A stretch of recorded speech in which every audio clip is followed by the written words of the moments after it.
Yes, there we go. So let's get started with our top 10 here. Today, we're going to be taking a little bit of a break from the board games and everything like that to talk about my top 10 video games. Now, obviously, if you're a part of the channel or if you're just tuning in for the first time, I prefer to play a lot of board games or digital versions of board games, and that in itself is an entirely different list that I will probably cover at some point.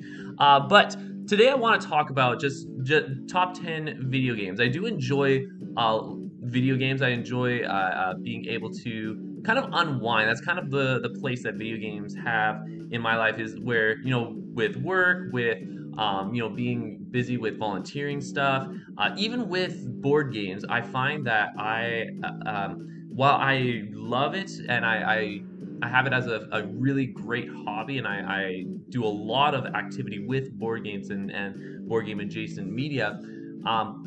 Even then, I'm always thinking of different things for the channel. I'm thinking of really neat ideas that I could improve. And so even then, there's still a little bit of this aspect where it's a hobby that I put a lot of effort into. And so video games, what that does for me is it allows me a place to unwind, to kind of debrief or decompress, and just be able to have some fun. And that's kind of where video games play out for me. But speaking of which, if you do enjoy board game content, if you do enjoy what I'm doing on the channel, if I've given you a little bit of entertainment, I'm just going to take this quick moment to plug in the channel. If you're watching this on YouTube, like, subscribe, comment. It really helps support me. And if you're on Twitch, even right now, if you want to, comment down below as we're going along. I would love to hear people's views, what people think about this. If you want to leave a follow as well, that'd be fantastic. And if you want to go so far as to subscribe, that really does help support the channel, and helps me continue to produce more content, and to do more with the content here. So I really appreciate the support that I've gotten so far, and I look forward to what's in the future. But let's get back on to today's topic. Before we get to the actual list here, there are just a couple of little pointers, just so that people know kind of where I come from with video games. I already kind of mentioned a little bit of that before, but with video games, I grew up as a Nintendo fan. Like my family always had Nintendo consoles growing up. We always had people who were, my first system that we owned was a Nintendo Wii. And so that was just something that we always grew up playing Nintendo games. And while I do have some games that are originally on PC and PS4, as you branch out and you learn more about video games as a whole, a good majority of the games are family wage. They are a lot of them are multiplayer, although if I remember, there are a couple of single player experiences on there. I think it's like about half and half, give or take. So there's a decent range, but you won't find a lot of very heavy games. That's the other thing, is because I only have so much time to play video games, I generally tend to not lean into a lot of games that are super expansive. And while I have respect for things like a Skyrim, an Elden Ring, and so many other games, I find that it's just way too overwhelming for me, and I would prefer a much more condensed package in all of my video games that I personally would prefer. And then you can kind of take it in smaller bites, or you can finish the experience and be able to head into another great experience. And so I like it when it's not like short and sweet, or just like the perfect length for the type of game that it is. And so you're going to see a little bit more leaning towards that length here. But without further ado, let's move on here. Let's go into the honorable mentions first off. And so I'll go through these very, very quickly, very, very briefly, give like a small detail about it. But first off, we have Heroes of the Storm. So starting from the top left, that's number 20. And going across, we'll be moving one up. So Heroes of the Storm, number 1 rated mobile. I love the Blizzard IPs. I wish it had more support, and I wish it was more popular than it is. But nonetheless, that's the way it is. Pikmin, kind of like a take on a real-time strategy game that I just absolutely adore. The aesthetic, the world, and I specifically like the original Pikmin over all the other ones. Super Monkey Ball Banana Mania. The Monkey Ball series is fantastic. Fire Emblem Shadows of Valencia. That is my favorite Fire Emblem game, and so yeah, you won't be seeing much else. But that is I really do enjoy that tactical nature, specifically with the two armies. And then we have maybe a controversial pick here: Mario Kart 8 Deluxe, just under Mario Kart Double Dash, and that's it might change with the new expansion packs just because of how much content there is, how refined the experience is. But I have a soft spot, sorry, in my heart for Mario Kart Double Dash. We used to play this all the time at my uncle's place. Just a riot. I love the two racers mechanic. The idea you can team up and you can have two players controlling one kart. And some of the reality is some of this it will be influenced a little bit by nostalgia. And so as we go through this list, you might find that I place some things higher because of those nostalgic reasons. But again, it's a personal list. That's nostalgia plays a big part for personal reasons. Then Sonic and the Secret Rings, henceforth. This was actually my introduction to Sonic the Hedgehog. It's my favorite 3D Sonic game, which is another very controversial take, I guess, for anyone who's really into Sonic. I've also have not tried Sonic Frontiers, so that will not be on the list, but it might have if I tried it there. Splatoon 3, the only shooter type game that you will see on this list. I'm not a big fan of them normally, but this takes it and creates a fresh twist on that. Lego Star Wars: The Complete Saga, the best Lego game. Very, very well done. I also have not played the recent Lego Star Wars game either, so that's why it's not there. And the original Kingdom Hearts. And again, I like this over all the other numbered entries. There's a lot of charm to it. I love the world building. Yeah, I could go on about all these games. These are all fantastic games, but alas, we only have time right now for 10, so let's not wait any longer. So we're going to the top 10 games here. Number 10 is one that at least in recent history, have played the most. It might actually be my most played game of all time. And that's because during early on in our marriage between my wife and I, we would just play this constantly. This is another racing game. You're gonna notice that the two Mario Kart entries in the honorable mentions were my highest ranking Mario Karts. And so this is a different type of kart racing game here. This was the original game was a rival to Mario Kart back in the day on the PlayStation 1. This is Crash Team Racing, but I'm including the nitro-fueled version of this. Of course, this is kart racing with Crash characters, and what CTR Nitro Fuel does is it takes all the original content from CTR plus the tracks from Crash Nitro Kart, adds in a bunch more new tracks, a bunch of new characters, and you get this game here. And so I personally like the whole the mechanics around this game more. I like the boost system with the pulling the trigger 3 times at the right time there. I think the tracks are well designed where you can go at it as a beginner and still have a good time, but there's so much depth in the mechanics, in the boost system, with the race tracks themselves, that you can really improve your time slowly but steadily. I also think because of that, it makes the time trial version of this game much more engaging than the one with Mario Kart as well. So I personally love it, and again, this is one that there was a bit of nostalgia. My brothers and I played it many times as kids, and when I heard that this was coming out, it was just an instant buy. My wife and I have been playing this almost on a regular basis. Like, we used to play it every day for a couple of hours there, and then we'd go off on our work, and back when work was a little bit more flexible and everything. So yeah, this was, and even still now, we will engage in a couple of cups in here and there and just have a good time with it. So that's going to be Crash Team Racing Nitro Fueled. My number 9 is going to be a Team 17 game. Now, if you know Team 17, they have a lot of really great games, especially for couch play, of couch multiplayer.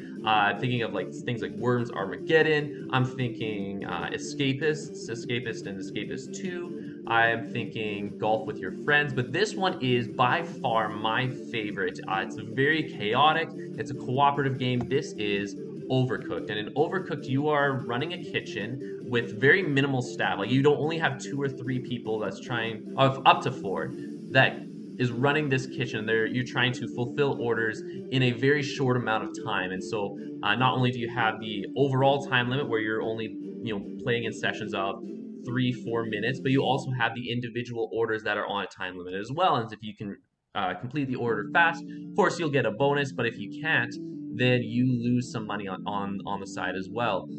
And so this is I really like how that's a combination of everything just create it just naturally creates this uh, chaotic gameplay where you're trying to figure out with your friends of how to best utilize the kitchen and everything to be able to complete these orders. And of course it's going to throw really weird mechanics and weird twists at you. You're going to see there's one where there's a turntable that you're trying to maneuver around and make your orders with. There's one where you're on a hot air balloon. They might have, I remember there's one where you have the kitchen that's plopped in the middle of a street and there's people walking through the street. That's one of the earlier levels of the game there as well. And so I also find that the progression with this one is really, really well done, where the very first couple levels, it's just giving you a bit of an introduction. It's like, okay, I'm getting used to this.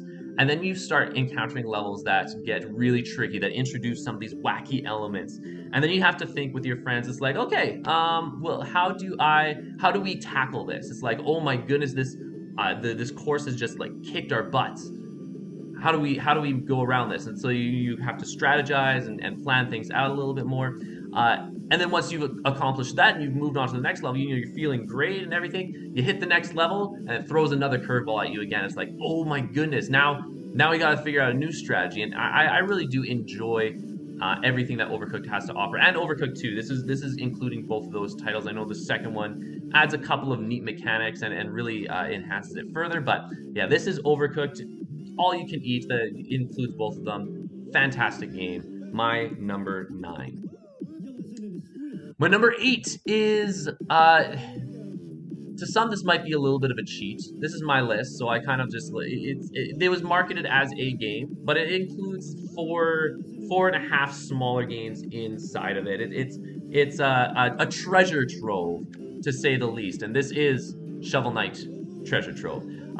Shovel Knight is a fantastic platforming adventure where the original game is where you can take control of the titular Shovel Knight and be able to move along these courses. But of course, there are a couple other campaigns that is featured in this edition as well. You have Plague Knight, throwing the bombs and plays very differently in that area.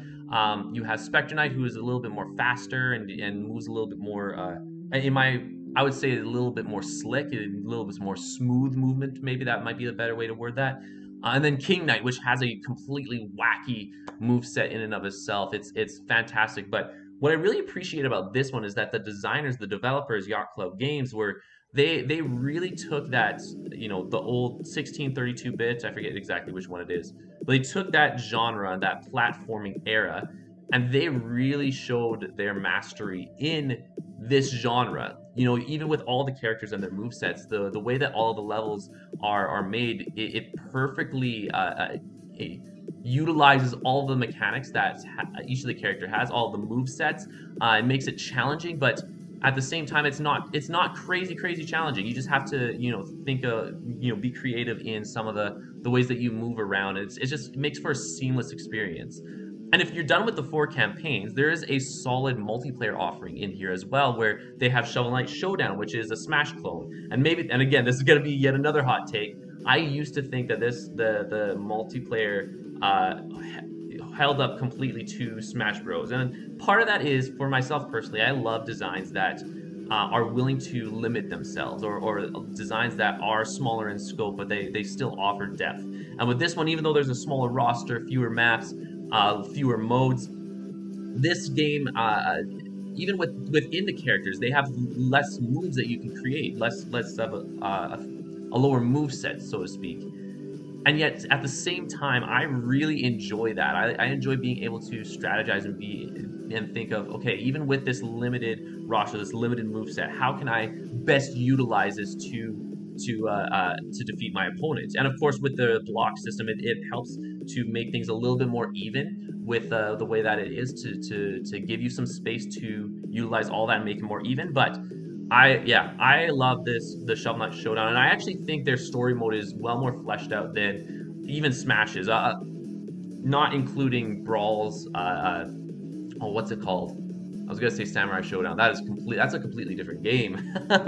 It's Subspace Emissary, including not including that, but Shovel Knight, it plays very similar to the classic mode in Smash Brothers, but it adds those story elements. There's scripting. There's story with each of the individual characters, and while it's not as extensive, it still creates for a fun little thing that you can kind of get into. And so that's going to be my number 8 with all of those games put into one. Shovel Knight Treasure Trove. My next game is yet another platformer, and I mentioned in my honorable mentions of Sonic the Hedgehog. This is going to be my favorite Sonic game in general, and it's my favorite Sonic 2D game. This is Sonic Mania. Sonic Mania, its developers were very big Sonic fans, and so they lovingly recreated or created this new game with the 2D fans in mind. And they do a great job, similar to the developers at Yacht Club Games. The people here who developed this game, Headcanon and anyone else who worked on this game, they knew how Sonic was supposed to, how a Sonic game was supposed to act out, right?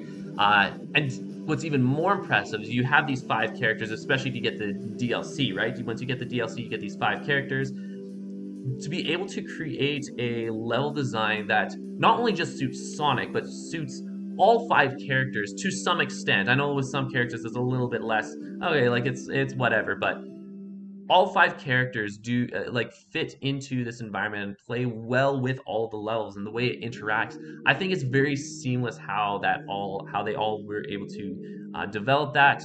Again, this is not a crazy long game. I think there's 8 acts plus a final act.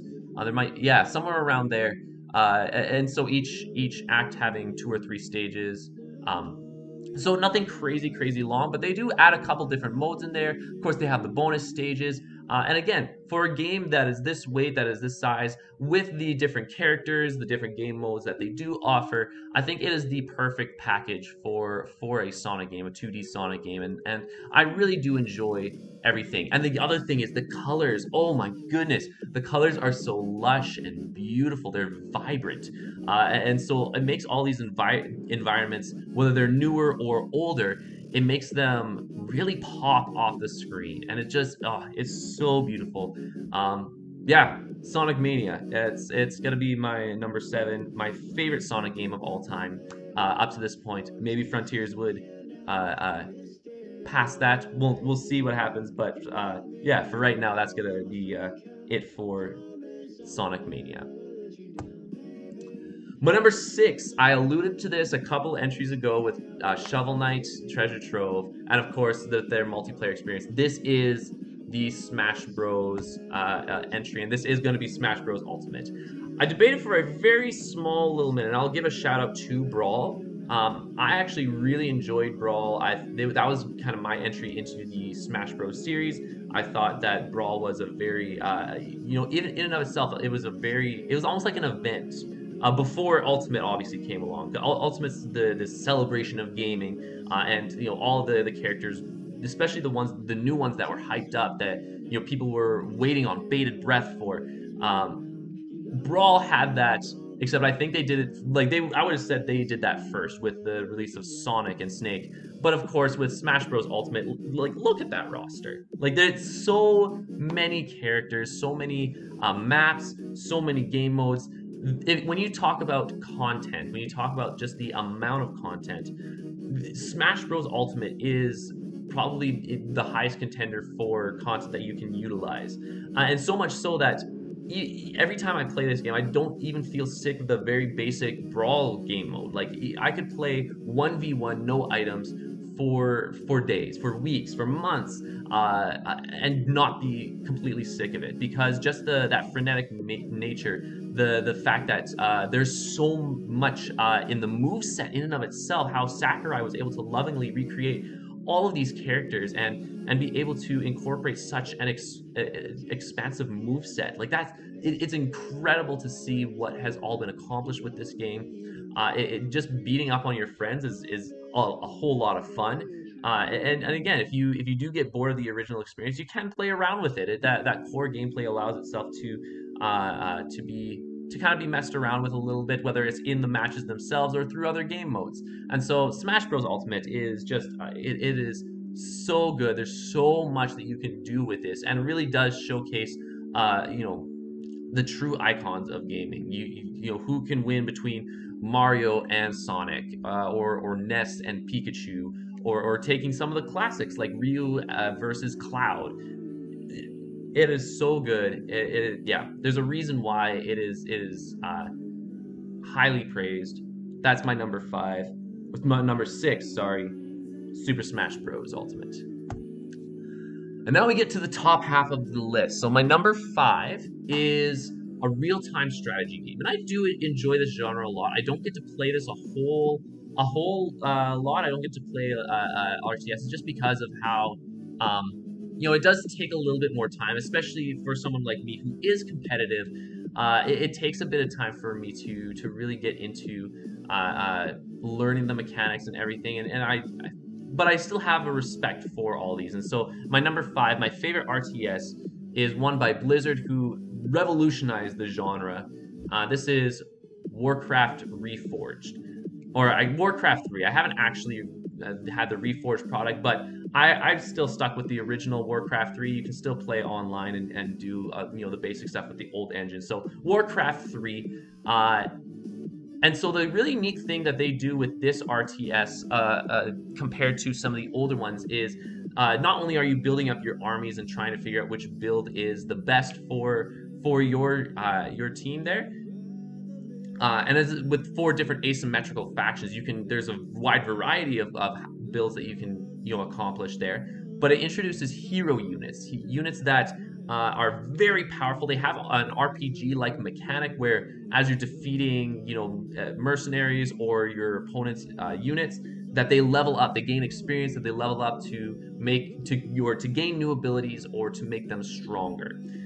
And so with that, not only are you figuring out how to best build your army, but how to best build your army to utilize the hero's abilities as well, and how to strategize around there. You can have up to from 1 to 3 heroes, but if you stick with just your one hero, you gain more experience. And so, do you just stick with one or two and have fewer heroes but more experience that really beefs them up, or do you have a wide span of heroes and utilize multiple abilities?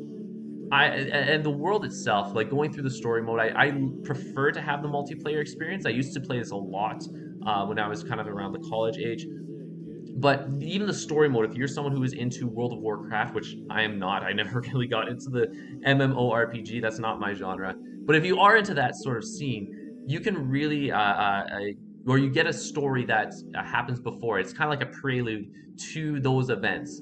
And the characters themselves, the story is well written, the characters are engaging. There's a lot of really neat drama. It's a great entry into from a great franchise.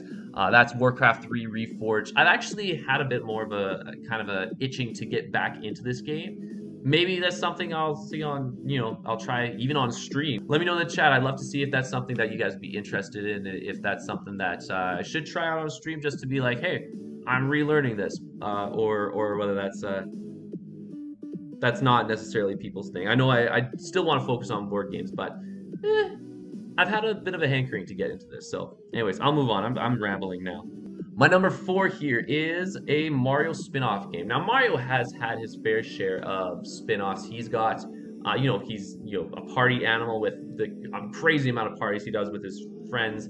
He's a very versatile sports player here. Playing in golf, tennis, baseball. But my favorite franchise here has got to be Mario Strikers. I love it. For those who don't know it, it's this idea of Mario playing soccer or football, kind of more like an indoor football type of setting, or indoor soccer. But it adds the really neat thing of body checking. right? And so then it really takes that and ramps it up to an 11. And I went back and forth as to which entry. You have Mario Strikers Charged on the Wii, which really personified the characters and gave them an extra personality, and really did a great job at really making all the characters wildly unique and making it really pop in the game. And then with the recent entry, kind of toning that down a little bit, but making the mechanics a little bit deeper, making changing a couple things up with the gameplay to make it much more interesting, much more competitive. And so I kept going back and forth between the two of these, and you could maybe change my mind depending on the day. But eventually, I did go with Mario Strikers Battle League, the newest version here. And again, this is one that just recently came out, and part of it is that they've been releasing DLC with it. If it was just the original game, it was very bare bones to begin with. It probably I would have given it to Mario Strikers Charge there. But Mario Strikers Battle League has come out with DLC and with a good amount of characters.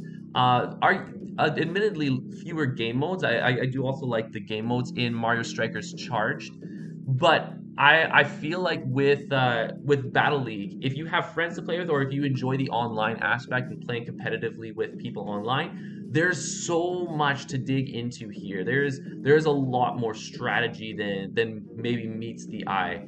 And so just being able to have that fun competitive experience, and again, with games being so short, and part of it is also having it on the Switch is very nice. I'll sometimes go to bed, play a game or two, and then just before I sleep, and it's it makes it much easier for me to get this to my screen than with Mario Strikers Charge. But again, both are fantastic. I love this series. I love what Next Level Games does with it. Even though it tones down some of the personalities, they still add so much charm and so much love into the characters, making them feel really distinct and unique.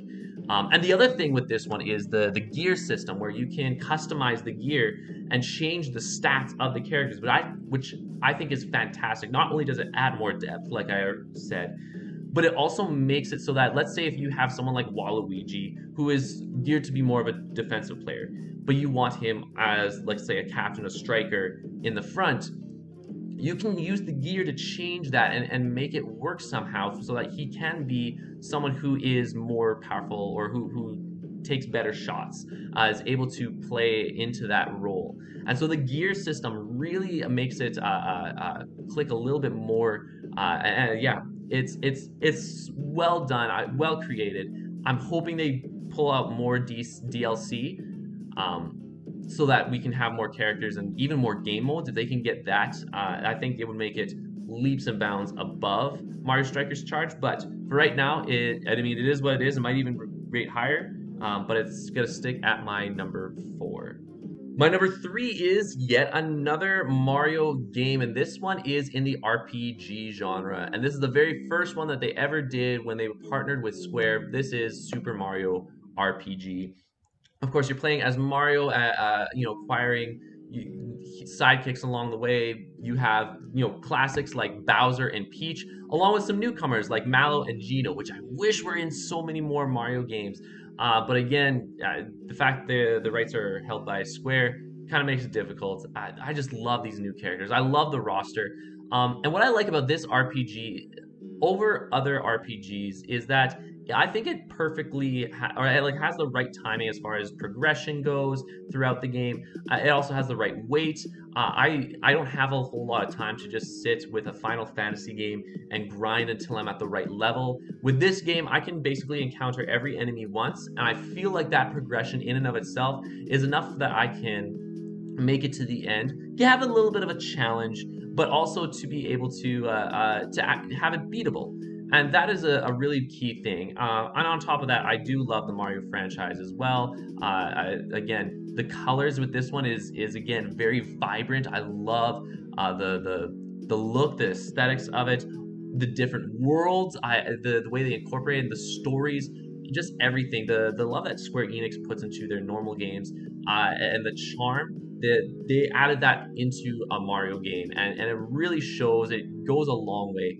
There's so many jokes. There's a lot of really engaging storytelling, and even with the boss and everything like that. Like you have this boss that is kind of overarching. You know, you hear about him a little bit, but you don't actually ever encounter him. You don't actually do much interaction with him directly until the end, and yet it still feels very much like you know, once you've finished it off and once you've completed the game, you still feel very satisfied. The way the story progresses and everything is fantastic. The characters are iconic. The villains are iconic.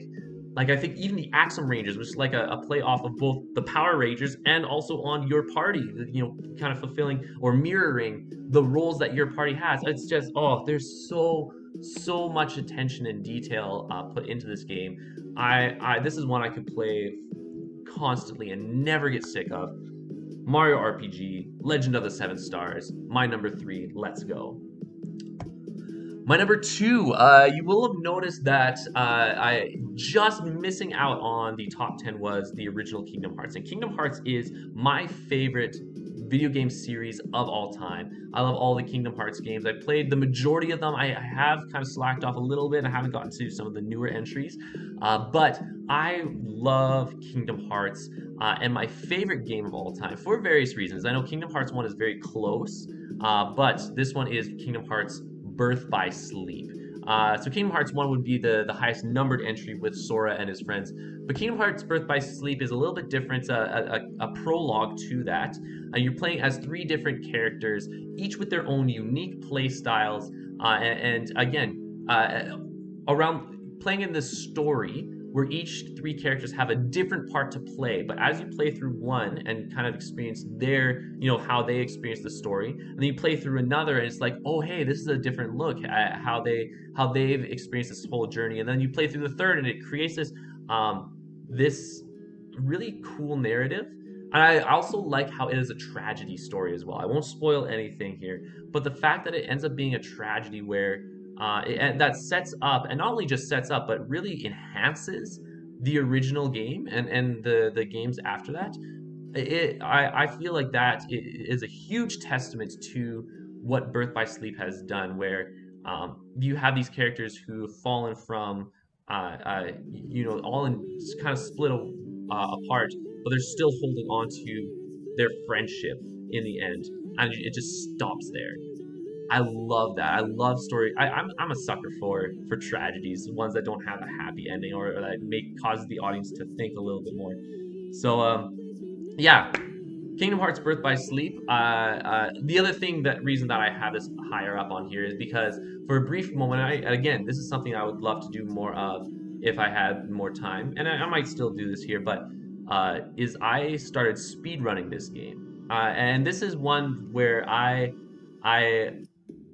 was able to get Terra's story down to like about an hour and 10 in one run, which is really good. I think if I had if you add all the best sections that I have, it brings it under an hour. So it's actually very doable. I'm getting quite good with that one. But again, it's so time consuming. I haven't done that in a while. Maybe that's another stream subject. You know, practicing the speed runs here. And the other thing with this game is that there, even with though the system's very different and everything, there's so much variety. And granted, not all of it's the best. Like they have a Mario Kart minigame, or they have a Mario Party type, or like a Fortune Street Monopoly type of minigame, and they're not the greatest, but it's still fleshed out enough that I do enjoy it. And the other, the last thing I'll mention, I don't want to keep going on about this, but the last thing I'll mention is the worlds themselves. I feel like, you know, you had Kingdom Hearts 1, which had a bit more of a focus on platforming, which is part of the reason why I like that more than the other entries. That idea that it feels more engaged in the world rather than just on the battle mechanics. And this one kind of harkens a little bit back to that, a little bit less so than Kingdom Hearts 1, but it adds more platforming elements, more puzzle elements in this as well. And I do appreciate what they do with that as well. So overall, my number 1 Kingdom Hearts game, one that I will repeatedly go back to time after time again, that's going to be my number 2, Kingdom Hearts Birth by Sleep. And my final game, the one that I enjoy the most. And this, again, if you're the type, I don't know if this is a cheat because it plays very similar. It's a collection of party games. It's not your usual video game type of thing, but it still fits under this list. I wouldn't put it under, I mean, like maybe under party games, but it won't be like a board game, even though it has a similar feel. This is Jackbox games. All of the collections have a collection of 5 different party games. I think they're up to what, 9 now. So many different entries into this. So if you think that this isn't valid, move everything else up and put Kingdom Hearts, put it at 10. Up to you. You can do with that as you wish. But Jackbox Party Pack is a series of games here, all party games, and a variety of party games. So you have things like trivia. You have some of them might include bidding. Some of them it will include just making funny prompts. Some of them have a heavier emphasis on strategy. Some of them are drawing games. Some of them are social deduction. And so there's a wide variety of games that you can play with each of the party packs. And maybe that's a whole nother ranking in and of itself there. But I've never had a terrible experience with this game. I've had some games where it's like, yeah, it's like these games are whatever.